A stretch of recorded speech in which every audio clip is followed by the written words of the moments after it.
Bunda Evita. Saya lanjutkan ya, Ibu Bapak.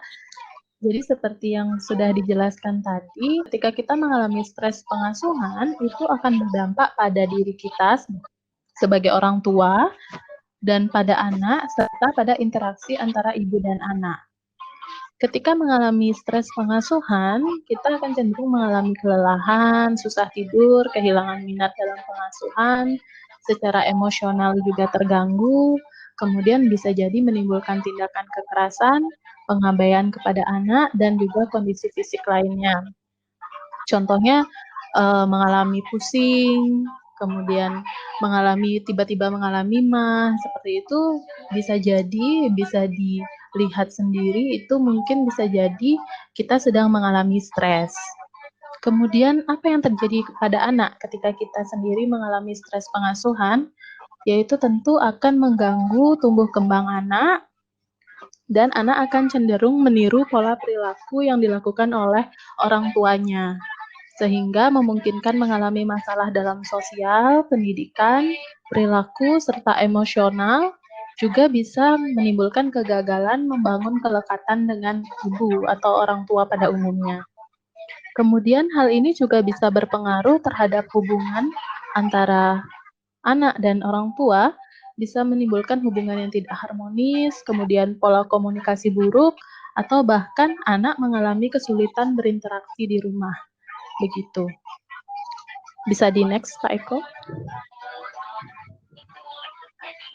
Ya, jadi di sini bisa Bapak Ibu lihat sendiri, di sini ada bagan mengenai stress model menurut Lazarus, di mana ada yang namanya the agent of stress atau stressor, orang atau situasi yang memicu stres.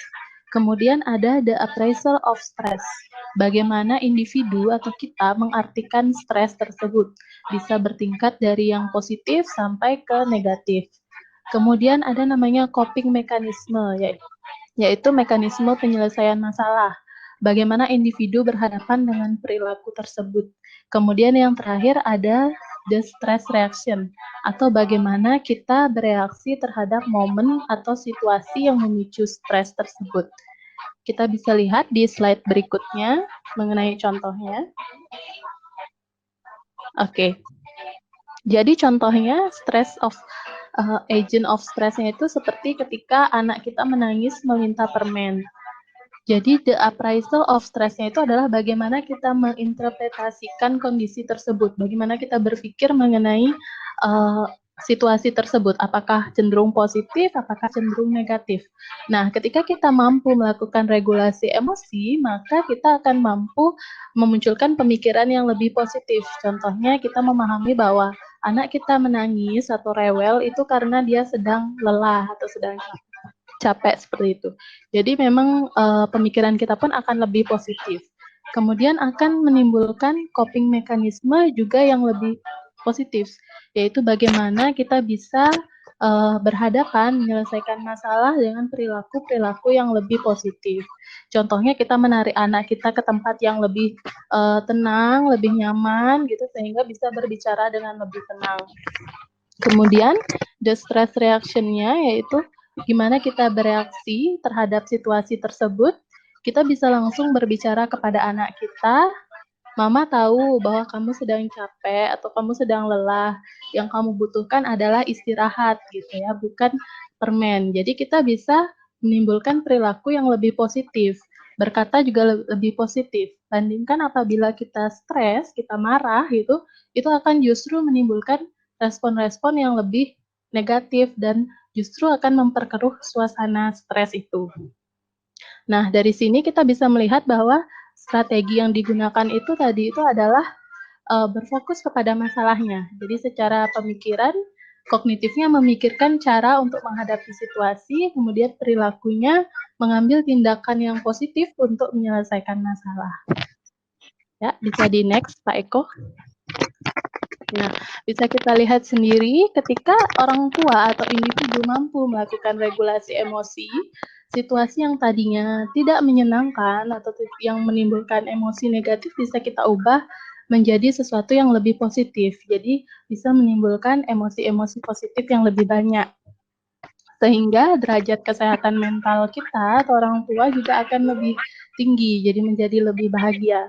Sementara ketika kita mengalami stres pengasuhan, itu akan cenderung menimbulkan perilaku-perilaku yang negatif, emosi-emosi negatif, seperti kita mengundang emosi-emosi negatif, sehingga kesehatan mental kita pun akan menurun, dan akhirnya kebahagiaan kita pun akan menurun. Nah, kemudian bagaimana caranya gitu ya, itu yang menjadi hal penting yang akan kita pelajari hari ini. Sebenarnya gimana sih caranya mengelola emosi, susah nggak sih gitu kan ya. Sebenarnya ini perlu latihan yang terus-menerus, tidak bisa sekali. Di sini yang pertama ada stay calm atau tetap tenang. Di mana ketika menemukan kondisi perilaku anak tidak bisa kita terima atau toleransi, kita sangat bisa menarik diri dulu sebentar, meresponnya dengan menarik diri itu mencari ketenangan. Jadi sedikit perhatian pada perilaku anak akan menurunkan risiko penguatan perilaku bermasalah anak. Ketika kita tenang, hal tersebut juga memberikan kita waktu untuk berpikir bagaimana merespon situasi dengan cara yang lebih baik. Jadi harus diingat juga bahwa anak akan mencontoh kita, semakin anak menjadi out of control, jadi tidak bisa dikendalikan, maka kita sebagai orang tua harus memiliki kontrol diri yang jauh lebih baik. Sehingga ketika kita tenang, anak akan belajar cara yang tepat untuk merespon situasi sulit. Nah, lanjut yang kedua.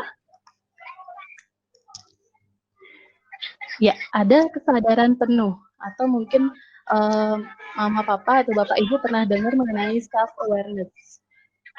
Jadi kita benar-benar menyadari pikiran kita, memperhatikan apa yang kita rasakan, merupakan suatu langkah besar dalam pengelolaan emosi.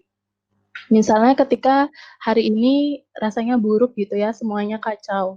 Coba kita tanyakan pada diri kita sendiri, apa sih sebenarnya yang saya rasakan seperti itu? Apa saya merasa sedih, kecewa, marah, putus asa, cemas, atau malu? Nah, ini jarang kita tanyakan kepada diri kita karena kita cenderung berfokus terhadap masalah, sumber masalah itu. Sampai kita tidak sempat menanyakan sebenarnya apa yang kita rasakan. Nah, berikan diri Anda kesempatan untuk menjelajahi perasaan Anda sendiri dan menemukan perasaan spesifik yang saat ini sangat kuat dirasakan gitu. Nah, selain memiliki kesadaran atas apa yang dirasakan, emosinya gitu ya, kita juga harus memiliki perhatian terhadap dunia eksternal kita, termasuk juga tubuh dan semua aspek di luar diri kita sendiri. Contohnya kita latihan menghirup napas, benar-benar merasakan bagaimana udara itu masuk ke hidung, mengalir ke paru-paru sampai kita keluarkan di mulut gitu ya. Dan ketika kita bersama anak, orang tua juga sebaiknya benar-benar berfokus pada kondisi anak saat itu, tidak pada apa yang sebelumnya terjadi maupun apa yang akan dilakukan setelah itu. Gitu. Jadi benar-benar into here and now, benar-benar saat bersama anak itu dirasakan. Nah, di sini ada satu slide mengenai latihan mindfulness. Ya, jadi pemahaman terhadap kondisi emosi dapat dilakukan dengan menerapkan praktek mindfulness meditation. Semakin mudah kita memahami jenis emosi yang kita alami dan hal yang memicu kemunculan emosi tersebut, maka semakin mudah kita mencari strategi yang efektif untuk mengurangi risiko stres. Nah, di sini ada beberapa guideline mindfulness meditation yang bisa Bapak Ibu baca. Mungkin bisa dicoba di rumah nanti ya latihannya, karena kita nggak mungkin latihan mindfulness lewat video call, atau mungkin nanti ketika pandemi ini udah berakhir kita bisa bertemu untuk latihan mindfulness meditation. Di next, Pak Eko.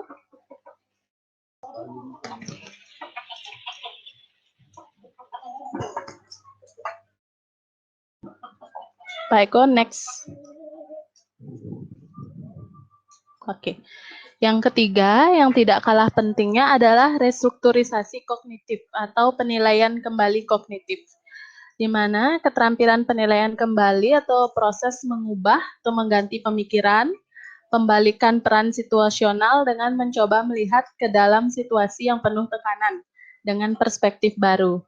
Contohnya yang sangat cepat muncul di benak kita itu adalah kata-kata negatif, seperti saya gagal menjadi, padahal misalnya hanya tidak mampu waktu itu anak tidak mau belajar gitu ya, tapi pemikiran yang muncul langsung saya gagal menjadi ibu. Hal itu sangat bisa digantikan dengan kata-kata yang lebih positif. Contohnya mengatakan, mungkin kemarin saya belum berhasil, besok saya akan mencoba lebih baik lagi. Gitu. Jadi kata gagal itu digantikan dengan kata belum berhasil, sehingga menimbulkan motivasi untuk menjadi lebih baik ke depannya. Nah, yang harus diingat juga bahwa kita harus mengurangi standar atau menurunkan standar kita. Tidak berekspektasi tinggi dari sebelumnya agar tidak mudah mengalami stres. Buatlah ekspektasi yang lebih realistis dan kemukakan dengan jelas, di mana orang tua harus mampu memahami kemampuan dan keterbatasan diri sendiri dan juga kemampuan dan keterbatasan anak, sehingga kita tidak mudah frustasi ketika apa yang kita harapkan itu tidak tercapai. Nah, kita juga harus mampu mengemukakan harapan dengan jelas agar anak paham sebenarnya apa sih yang dimau atau diinginkan oleh mama papa gitu.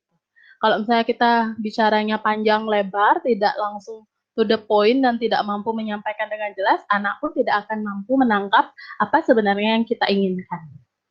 Next. Oke. Yang keempat adalah kemampuan adaptasi. Ketidakmampuan kita mengelola emosi dapat menurunkan kemampuan adaptasi kita terhadap perubahan kehidupan, sehingga membuat kita menjadi lebih rentan mengalami gangguan atau kegagalan. Dan akhirnya kita akan sangat-sangat menghindari yang namanya perubahan.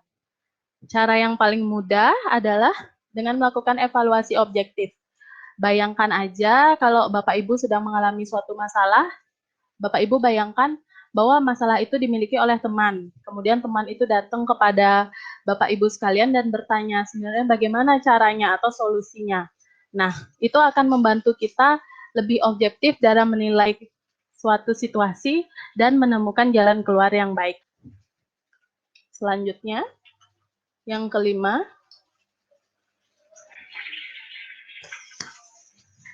ya.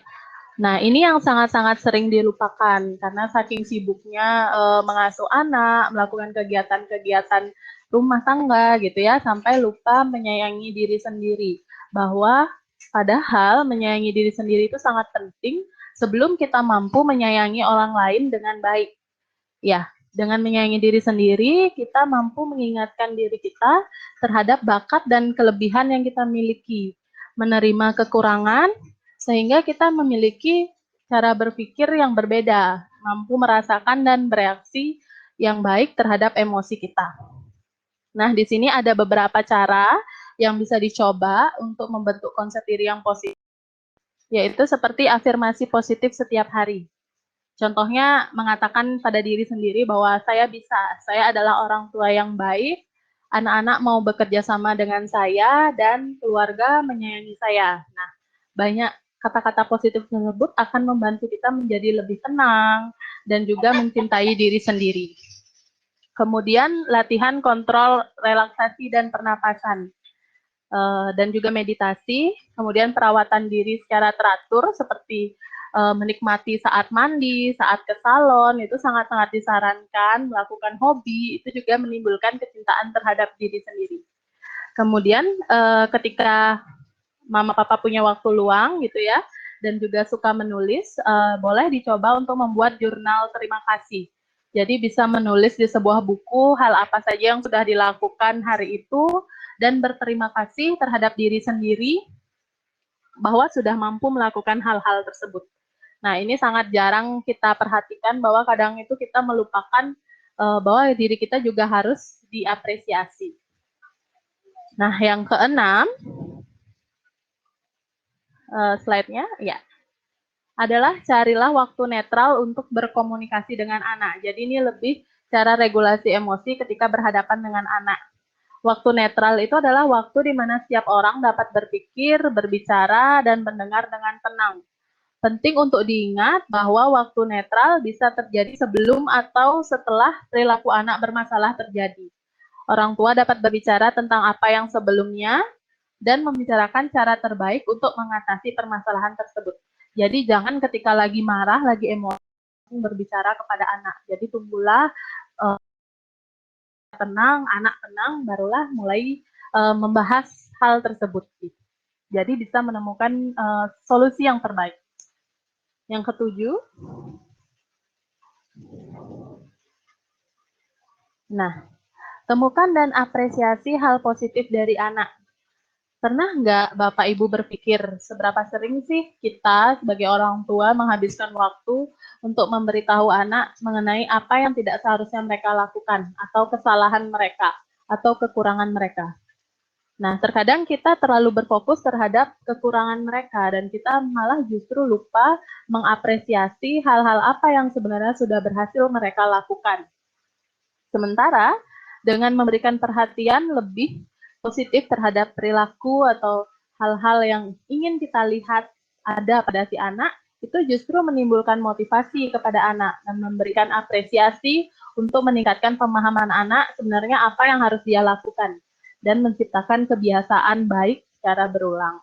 Jadi dengan hal-hal positif yang kita sampaikan, justru anak jauh lebih termotivasi dan memahami sebenarnya apa yang harus dia lakukan.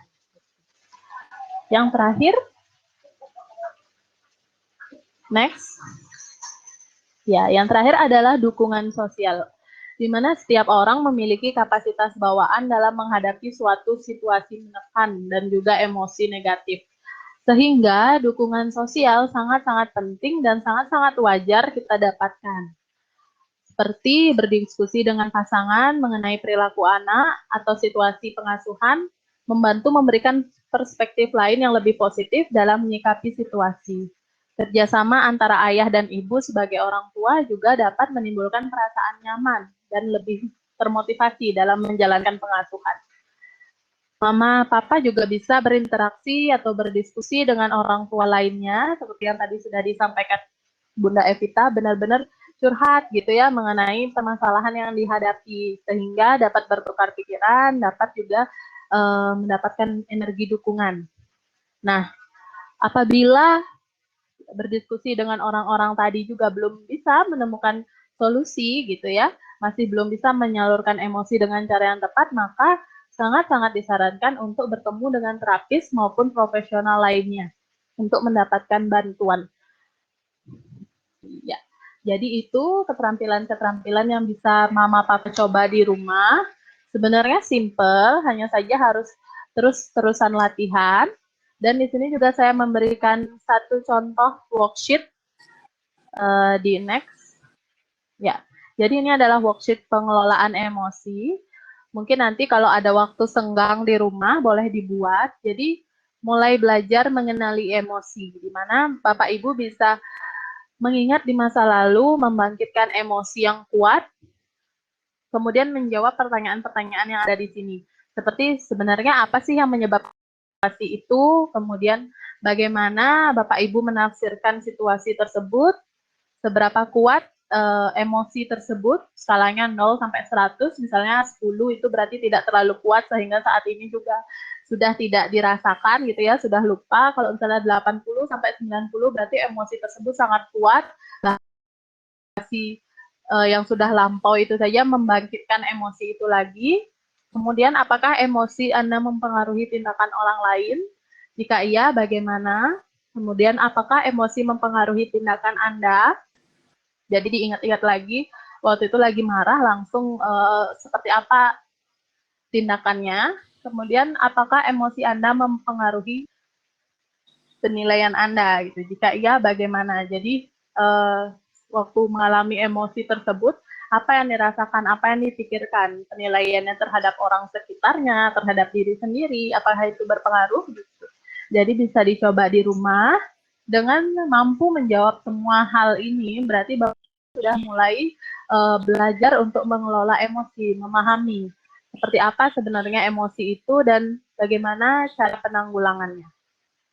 Nah, mungkin demikian yang bisa saya dan Bunda Kami berharap kita dapat berdiskusi saat ini mengenai permasalahan yang benar-benar konkret atau real Bapak Ibu hadapi, bisa sharing sekarang bersama kami.